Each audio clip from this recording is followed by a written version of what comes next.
Bayangkan sebuah kerajaan yang tidak dibangun di atas tanah luas, melainkan berdiri kokoh di tengah lautan mengandalkan angin, ombak, dan pelabuhan sebagai kekuatannya, sebuah kerajaan yang lebih banyak berlayar daripada bertani. Yang lebih dikenal karena kapal dagangnya daripada kerajaannya sendiri, itulah Sriwijaya.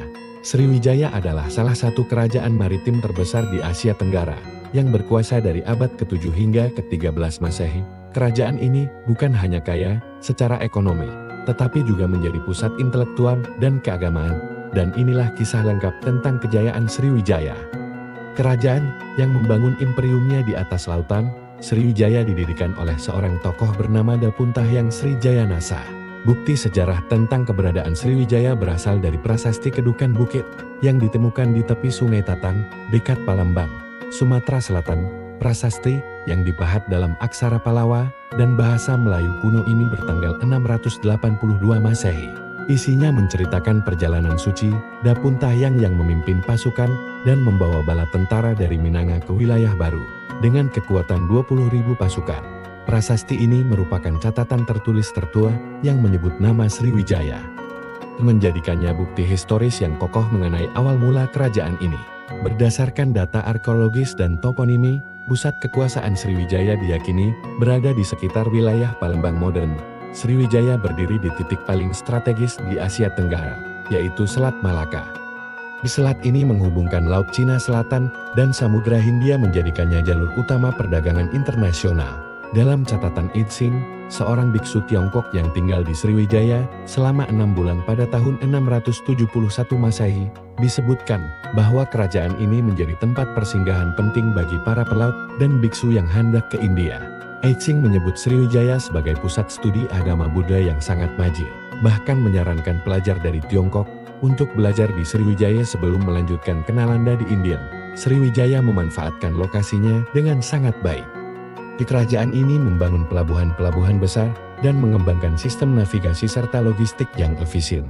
Kapal-kapal dagang dari Arab, India, dan Tiongkok singgah di sini untuk berdagang atau sekadar mengisi perbekalan. Kekuatan utama Sriwijaya adalah armada lautnya.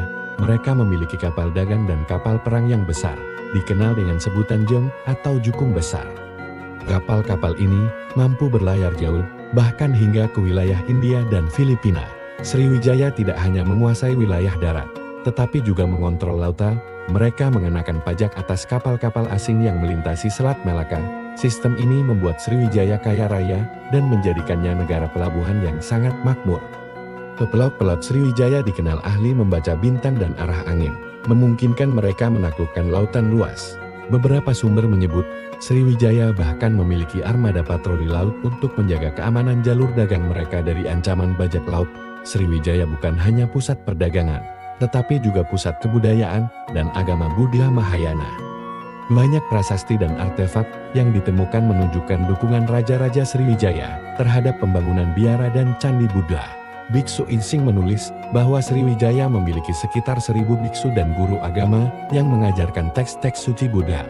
Salah satu peninggalan penting adalah prasasti Nalanda di India, yang mencatat bahwa Raja Balaputra Dewa dari Sriwijaya mendirikan asrama bagi mahasiswa asal Sriwijaya di Universitas Nalanda.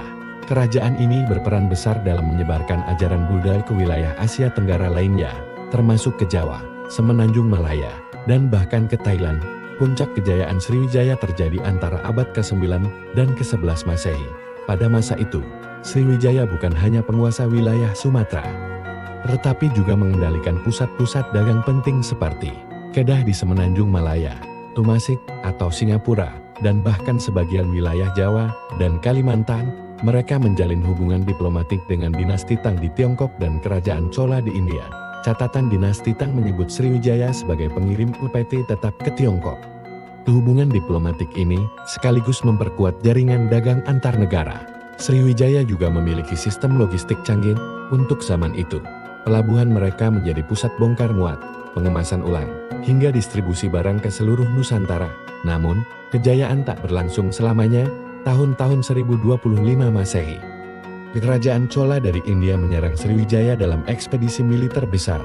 Mereka menghancurkan pelabuhan penting dan menangkap pejabat Sriwijaya. Serangan ini melemahkan Sriwijaya Secara signifikan, beberapa wilayahnya memisahkan diri, dan kerajaan mulai kehilangan kendali atas jalur perdagangan. Ditambah lagi munculnya kekuatan baru, seperti kerajaan Majapahit, dan munculnya jalur dagang alternatif, menyebabkan pengaruh Sriwijaya semakin surut. Abad ke-13 menjadi masa senja Sriwijaya. Secara perlahan, kerajaan ini menghilang dari catatan sejarah, dan wilayahnya dikuasai oleh kerajaan-kerajaan lain. Meski runtuh, warisan Sriwijaya tetap hidup. Ia meninggalkan jejak besar dalam sejarah perdagangan, pendidikan, dan budaya maritim Asia Tenggara.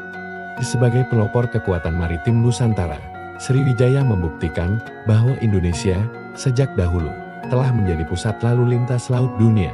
Di tengah ombak dan angin laut, Sriwijaya menunjukkan bahwa kejayaan bisa dibangun bukan hanya di darat, tapi juga di atas samudra.